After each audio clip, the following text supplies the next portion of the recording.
of advice that you would give these people about technology, not about parenting, okay, because that may be another topic for another evening, but I'd like to hear about how you're managing the media in your own home, and what's the one piece of advice or nugget that you would give the people here tonight about technology. And we're going to start over here with Joe.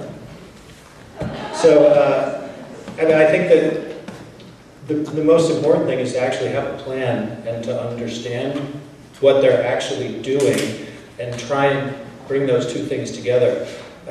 And I all the time think that I have a plan, but I also find situations that I wasn't aware of. So, you know, we've talked about what's going on in the schoolyard.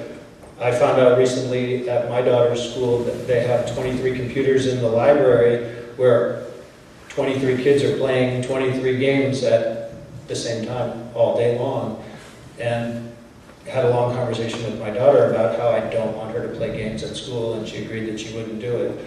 Now, whether she will or not, you know, that's the parenting conversation.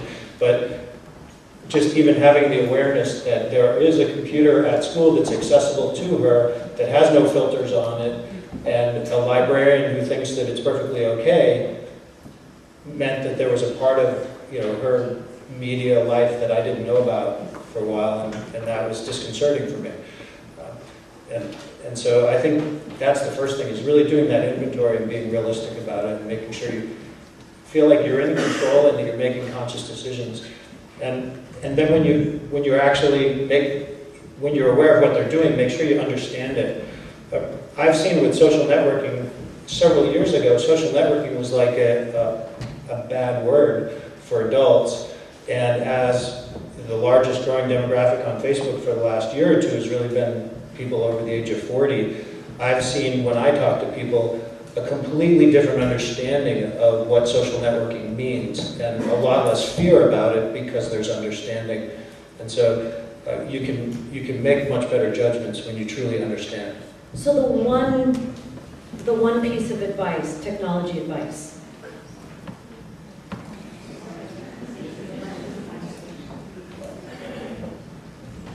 Use it.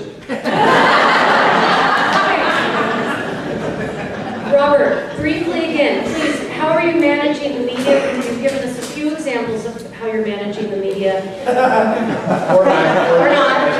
But most importantly, again, and maybe I should skip the how you're managing it in the interest of time, and why don't we skip that and go to the one piece of technology advice that you would give these people? My philosophy with my kid was I'm training him to be an adult and not trying to hide him from the adult world. And, you know, I could hide him from it for 18 years and then throw him out in the world and he wouldn't have the skills to deal with this world. Or I could throw him in the world early and teach him along the way what the skills were. And so that's why I've taken him inside the development teams like at EA and Xbox to talk about how video games are developed and what the video game producer is trying to do to him, you know, and what the advertising industry, I've taken him along to trips to Facebook and other places, what is the advertising industry trying to put in his head and trying to have him do to get money from him or from them. I've taken him to Washington, D.C., and we talked, he carried my cameras while we interviewed 5 congressmen. You know? So he's had some extraordinary experiences, but by doing that, I'm preparing him to deal with this world rather than just trying to hide from it. One piece of advice,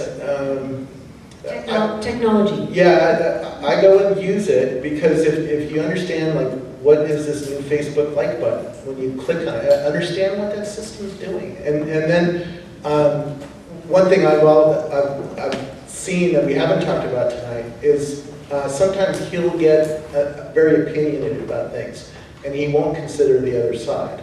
So learning to debate on a panel is very interesting. And I always ask him, okay, you're for Obama or you're against Obama. I want you to pick the other side. I want you to go to a website that is anti the argument that you're making to me, and I want you to be able to see both sides of the story. Thank you. Well, as you can probably imagine, we don't do very much technology. My children, again, they're 6 and 8. They're not on computers at all right now, and probably won't be for at least a few years. I admit it's easy when they're 6 and 8. It will be less easy when they're older. I know that. We'll probably face challenges. Fortunately, they're in a school where there is not very much technology, so there won't be much peer pressure. But our point, we're all for, and I'm not going to hold myself out as a perfect parent. I feel like I fail every day. I wish I had more time with them. I wish we were doing more actual activities in all kinds of ways. But we try to focus on the values and the choices and the experiences in the real world with real things and real people. And we see that as sort of the foundation and the building block, on top of which later, when they're a little older, choices like technology and TV and this and that can be built. We do a little TV, not much, usually when they're sick, that's about it. My main advice, I know this isn't going to go too well with my fellow panelists, but I'd say take back your home. Take back your home. Just as Robert said, if you're going to use these devices, use them together. Keep them in the family room. To me, the saddest scene in all 90 minutes of Digital Nation was the scene where the Korean mother watched her son while away hour after hour after hour on a video game, have a surly conversation with her while she served them dinner, and go back to the games without any sense that she had any say in the matter. You do have say in the matter. Take the damn device away, turn it off, make them park it when they come home. Give them the 1 hour of exposure to it that they're entitled to, just like we all learn to do with televisions. Take back your home. Okay, and again, he's referring to the Frontline video, and if you haven't seen it, you can watch it online. It's actually a wonderful video. It's about 90 minutes long. You guys have a microphone? I'm not giving up mine. All right. Yeah, I got a microphone. You know, when I was like 13, I had a paper out. I called it Paper Route in England, and it was Route 14. It was quite a long way from my house, and I got a Walkman. And the Walkman, you know, Walkman had a cassette in it. Everyone know what a Walkman is? Everybody in this room knows this. So, do you know what a Walkman is? Yeah, okay. You had one. No, no!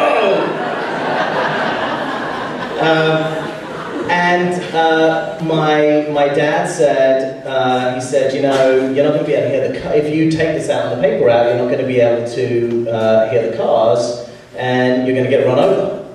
And which is English for getting run over. And you know, I mean, to me that was like the worst thing ever that I could possibly imagine. And I convinced him to try it. You know, to go out on my bicycle and ride around the neighborhood with the Walkman, you know, with the Walkman in, and see if it really made a huge difference to whether or not he could, you know, see what was going on in the, you know, on the streets. And he tried it, and I waited anxiously with my mother at the kitchen table, and he didn't get run over. He came back. He said, "You know what? It's fine. You know." It's fine. I didn't have a problem with it. You know, you should feel free to use it. And you know, you need to experience what your children are experiencing. And if you don't experience it, you're not going to be able to understand it. You know, it's honestly, it's not practical to just ignore it. You know, it's practical to engage in it and to understand it, to have an opinion about it, and if necessary, turn it off. You know, if necessary, you know, enjoy it with your children. So that's mine.